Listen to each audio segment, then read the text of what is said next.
In this TeamWork 5 Manager tutorial, I'm going to show you how to mass add employee time. To do that, go to your top menu bar and click on TeamWork. Make sure you have your enterprise or location selected, then choose time. You should arrive at a time chart that looks like this. Let's say that I have a mandatory meeting coming up and I want to add all of the employees. I can click this Mass Add button. First, I need to choose the policy. If I click this arrow, I can select any policies on this list. I'll choose Base Policy. Then I need to add employees. I can select one employee and then choose this arrow, or I can choose this double arrow and that will mass add everyone. To remove an employee, I can click on that employee and choose the single arrow. To mass remove everyone, I could choose this double backwards arrow. I'll go ahead and add everyone back. Then I need to choose the date. Right now the date is January 27th.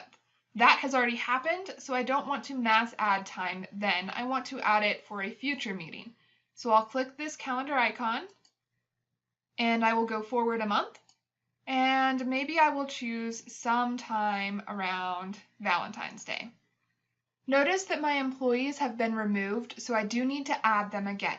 I'll click this arrow, then select the times. This is going to happen before work starts, so I will click the clock, scroll down, and select 7 a.m. Then I need an end time, so I'll choose the other clock, scroll down, and select 8. There will be no break during this time, so I'll leave that blank. TeamWork 5 will automatically calculate the total hours for you. Right now that's 1. Next, I need to choose a project or task. If I don't want the default, I can click this arrow and choose a different project or task. Maybe I'll do After Hours Spring 2016 General Operations. Next, choose an activity. I'll click this arrow and I'm going to say inventory.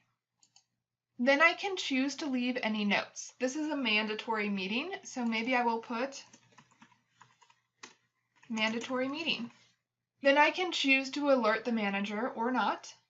If you changed your mind and you don't want to mass add this, click close. I do, so I will select add. And now those shifts have been mass added. I can go to the calendar icon, go forward a month, and choose that date. And now I can see all of those hours have been added. I can also see that they are not scheduled. The not scheduled means exactly what it says. This is time that has been added that was not a part of a scheduled shift. That's how you can mass add employee time. Check out the next video to learn how to view your employees' information from this absent/on chart.